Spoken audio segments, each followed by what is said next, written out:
শুভ সকাল সবাইকে। আজকের ব্লগটা আমি 7:30 থেকে শুরু করছি। গুড মর্নিং, সবাই কেমন আছো? আশা করছি সবাই ভালো আছো, সুস্থ আছো।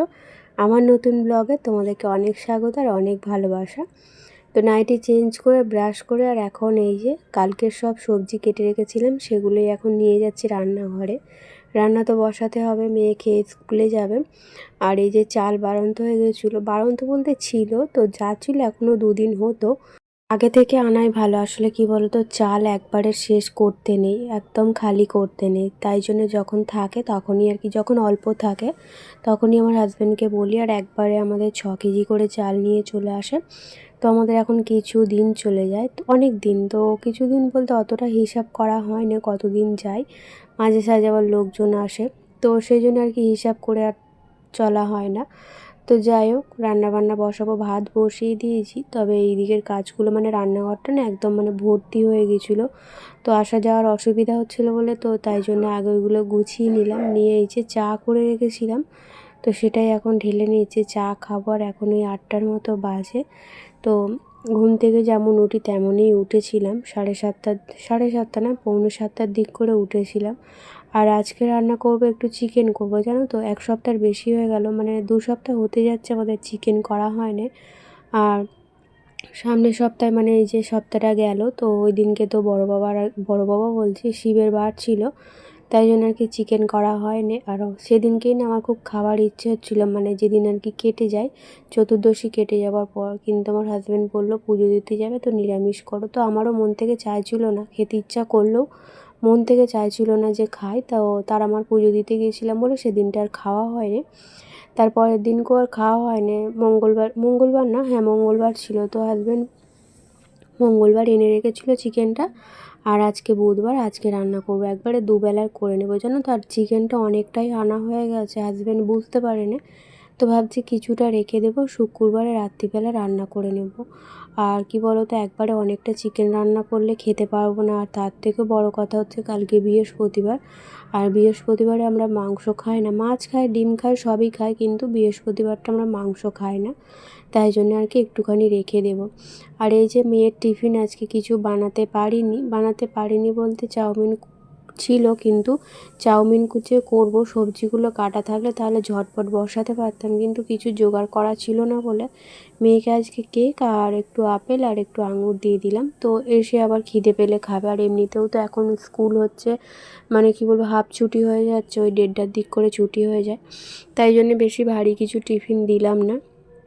কালকে দেখি যদি পারি একটু চাউমিন বানিয়ে দেবো, অনেক দিন চাউমিন খাওয়া হয় না, আমারও অনেক দিন খাওয়া হয় না, ইচ্ছা হয় জানো তো, কিন্তু ময়দার বলে না ভয়ে করতে পারি না। আর এমনিতেও আমার হাজব্যান্ড খাবে না, তবে ময়দাটা পুরোপুরি আমাদের ঘরে আর কি রান্না করা বন্ধই হয়ে গেছে, হাজব্যান্ডের জন্যে, আমাদের জন্য বলতে পারো, বিশেষ করে হাজব্যান্ডের জন্যে। তো চলো, এখন এই যে বিছানাপত্র সব গুছিয়ে নিচ্ছে। আজকে রান্নাবান্নাটা তোমাদের সঙ্গে শেয়ার করিনি, কী বলো তো, মানে মাংস রান্না করতে না আমার একটু সময় লাগে, আর তোমাদের সঙ্গে শেয়ার করতে গেলে আরও একটু দেরি হয়ে যাবে, তাই জন্য তোমাদেরকে আর মাংস রান্নাটা শেয়ার করতে পারলাম না। তো এদিকে বইপত্রগুলো একটু গুছিয়ে রাখছি, বিছানার চাদর, মানে বিছানাটা গোছানো হয়ে গেছে, এখন এই জায়গাটা একটু গুছিয়ে নিলাম। তারপরে এই যে শোকেসটা, প্রত্যেক দিনের কাজ, এগুলো একটু না গুছিয়ে রাখলে, মানে আজকে না গোছালে, কালকে না গোছালে পরের দিন দেখবো এই জায়গাটা মানে কি বলবো, আর কোনো কিছু রাখার জায়গা থাকবে না, একদম জিনিসপত্র এলোমেলো এলোমেলো হয়ে থাকে।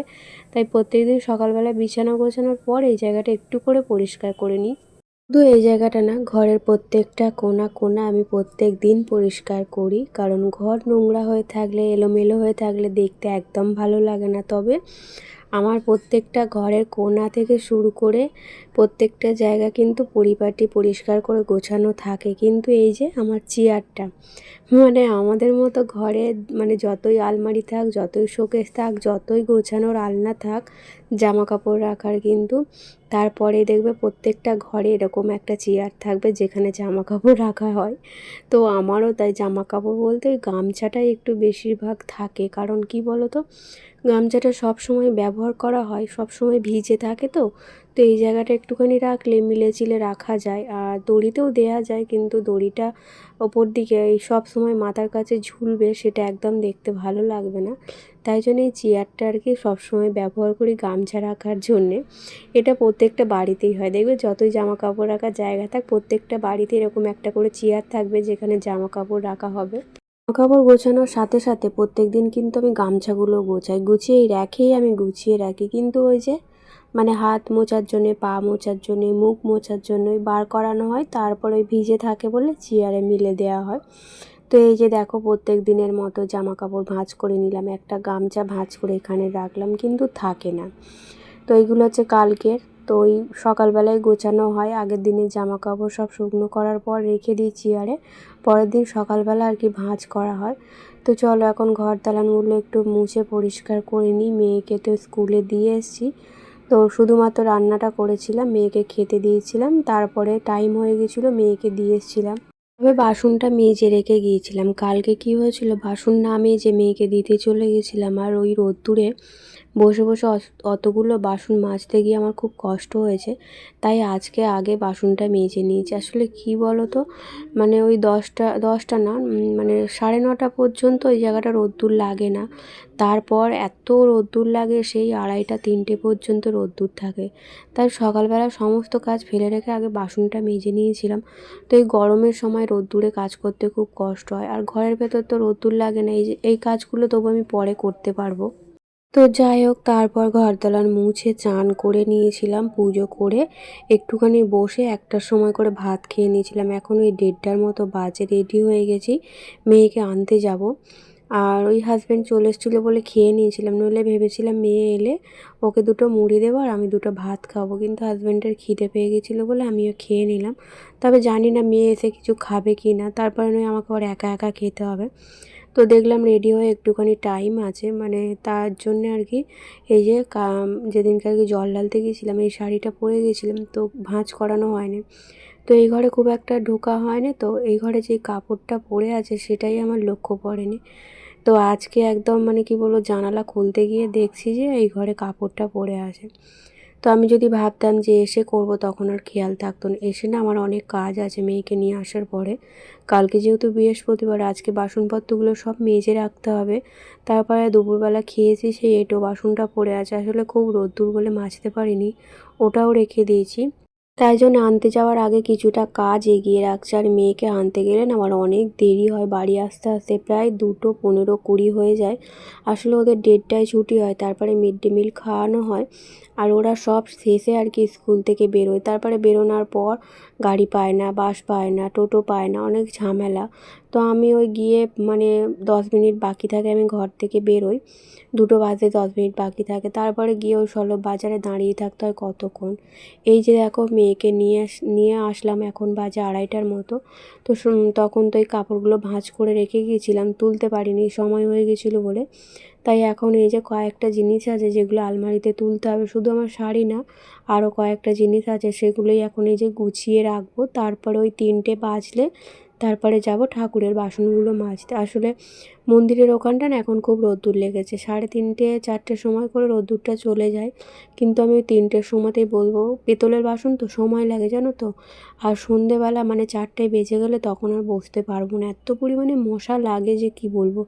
আমি ওই 5টার সময় প্রত্যেক দিন সবজি কাটতে বসি, তো মশার কামড় খেয়ে খেয়ে মানে কি বলবো, এত বিরক্ত লেগে যায়। তো কালকে থেকে ভাবছি যে ওই 4টের দিক করে মানে সবজি কাটতে বসে পড়বো, তাহলে সন্ধ্যেবেলা আমাকে আর সবজি কাটতে হবে না। প্রচুর মশা লাগে সন্ধ্যের টাইমটায়। আর এখন এই যে এঁটো বাসনগুলো ফেলে রেখে গিয়েছিলাম সেগুলোই এখন মাজবার। মেয়ে দেখো না, স্কুল থেকে এসেছে, আগে ড্রেস খোলে না, আগে এদিক ওদিক করে মানে কি বলবো হাঁটাচলা করছে। ওকে কখন থেকে বলছি স্কুলের ড্রেসটা খুলে ফেল, তারপরে একটু বসো, শুধু বলছে আমার গরম হচ্ছে, কষ্ট হচ্ছে, এই করছে, তবু গা থেকে এই যে স্কুল ড্রেসটা খুলছে না। তো এখানে কয়েকটা বাসন আছে, কয়েকটা বলতে 2টো থালা আর হাঁড়ি আছে, তো ওই রোদ্দুর ছিল বলে মাজিনি। তো এখন একটু রোদ্দুরটা ওদিকটায় মানে সূর্যটা ঘুরে গেছে, তো ভাবলাম মেজে নিই। তো একটুখানি এখন বসবো, ভিডিওর কিছুটা কাজ আছে সেটা কমপ্লিট করব, তারপরে হচ্ছে ওই 3টের সময় করে বাসন মাজতে বসবো। তার আগে ওই যে জামা কাপড়গুলো মেলা আছে রোদ্দুরে, তো একদম মানে কি বলবো, গরমের সময় বেশিক্ষণ রোদ্দুরে থাকলে না দেখবে জামা কাপড়ের রঙটা নষ্ট হয়ে যায়। বিশেষ করে গরমের রোদ্দুরটা, শীতের সময় অতটা মানে কালারটা নষ্ট হয় না, তো গরমের সময় বেশিক্ষণ রোদ্দুরের মধ্যে জামা কাপড় ফেলে রেখে দিলে না সাদা মতো হয়ে যায়। আর আমার প্রত্যেকটা জিনিস মানে আমি উল্টেই আর কি রোদ্দুরে দিই, যাতে কালারটা না নষ্ট হয়ে যায়।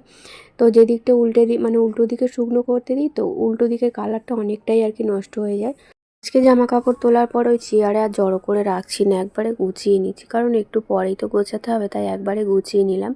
আর বেশি জামা কাপড় নেই, আমার দুটো নাইটি আছে আর আমার হাজব্যান্ডের একটা লুঙ্গি আর গামছাগুলো আছে, আর কিছু নেই। আর মেয়েকে এতক্ষণ ধরে বলার পর এই যে ড্রেসটা খুলে একটুখানি জল খেলো, এখন একটুখানি বসবে, তারপর হচ্ছে আবার পড়তে বসে পড়বে। কালকে স্কুলে সিলেবাস দিয়ে দিয়েছে, পরীক্ষার রুটিন দিয়ে দিয়েছে, তো অনেকটা করে সিলেবাস মানে এখনও শেষ হয়নি স্কুলেতে। তো ওকে বলছি স্কুলে নাই শেষ হোক, তুই ঘরে বসে বসে অন্তত কিছুটা এগিয়ে রেখে দে, মানে পড়াটা একটুখানি আগিয়ে রাখলে না পরে আর অতটা চাপ পড়বে না, তাই আর কি ওকে বললাম। তো পড়তে বসে পড়েছে। আর এখন এই যে আমি বাসনপত্রগুলো সব মেজে নিলাম, দেখতে পাচ্ছ পেতলের বাসন না একটুখানি মাজলে মানে পিতম্বরী দিয়ে মাজার পর না একদম নতুনের মতো হয়ে যায়। আর প্রত্যেক বৃহস্পতিবার আমি কিন্তু, বৃহস্পতিবার বলবো না, প্রত্যেক বুধবার আমি মানে এই ঠাকুরের বাসন বিকেলবেলাটা করে মেজে রাখি, তাতে আমার অনেকটা কাজের আর কি সুবিধা হয়। বৃহস্পতিবারে তো পুজোটা একটু তাড়াহুড়ো করার জন্যই আর কি আগের দিন মেজে রাখা। আর এখন এই সন্ধেবেলা সন্ধে দিলাম, দিয়ে মেয়েকে পড়তে দিয়ে এলাম। তারপরে এই যে আদা রসুনের পেস্ট শেষ হয়ে গেছিলো, সেটা বসে বসে ছাড়ালাম, ছাড়িয়ে পেস্ট করে এখন এই যে মানে ফ্রিজের মধ্যে ঢুকিয়ে রাখলাম। আর কালকের জন্য সব সবজি কাটা হয়ে গেছে, এখন শুধুমাত্র আটা মাখবো, রুটি করব, তারপরে হাজব্যান্ড এলে আর কি চা করব। তো জানালাগুলো বিকালবেলা আর বন্ধ করা হয়নি, এদিকে জানালাটা মশারি লাগানো আছে, মশা অতটা ঢোকে না। তো পেছন দিকের জানালায় মশারি লাগানো নেই, তাই ওইটা আর কি দুপুরবেলায় বন্ধ করে দিই। বেশি বিকাল পর্যন্ত খোলা থাকলে না ঘরের ভেতর প্রচুর মশা হয়। তো বন্ধুরা চলো আজকের ব্লগটা এই পর্যন্তই।